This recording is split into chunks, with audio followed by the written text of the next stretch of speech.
This video will quickly show you how to draw a window for floor plans in AutoCAD. At the moment I have my tiny house, basically a shed, and I want to put a window into the back wall here. To start doing this I need to create a break in the existing wall to make room for the window. So the best way to start doing this is to first start defining the edges of the window by creating two lines across the gap. Then we need to check the window edges align with the edges of the bricks in the wall, and you could run the maths on this and calculate the correct distances, but I have this brick block that visualizes the bricks, meaning I can just visually check them rather than pulling out the calculator, and this saves me so much time considering I do this every day.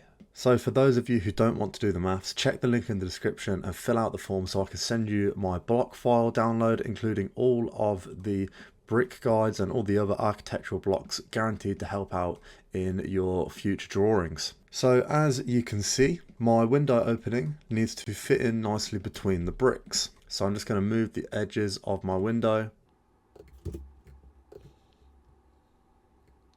to the edges of the bricks. So now it's time to pull out the trim tool with TR and spacebar, and then I can trim out the hatch of our newly created area as well as the lines that are in between that we no longer need.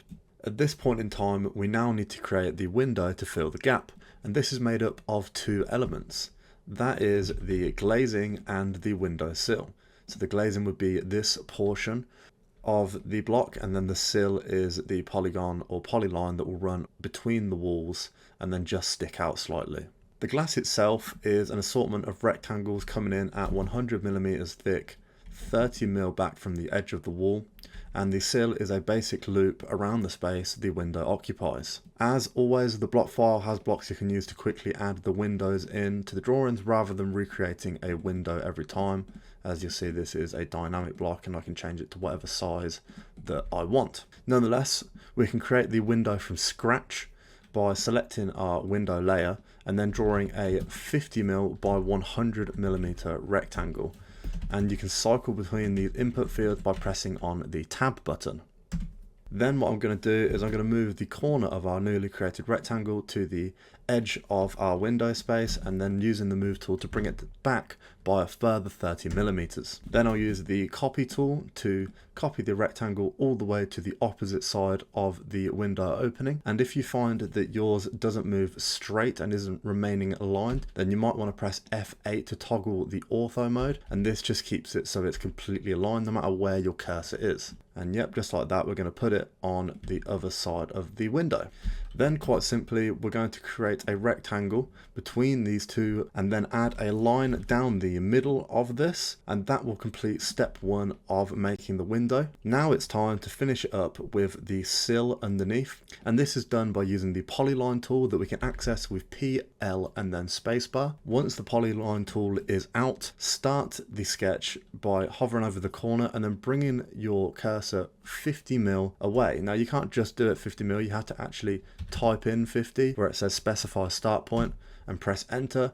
And now what I can do is I can start drawing 50mm from the edge, and that gives us our little jump out as you can see here. So now that the polyline tool has already started being used, we're going to make our way around the edges of the walls until we make it to the opposite side. And once you reach the other side, we want to head out another 50mm further and then 50mm away from the building. Lastly, you'll want to wrap this back around to the start, and you'll see my green line here that shows that it's in line.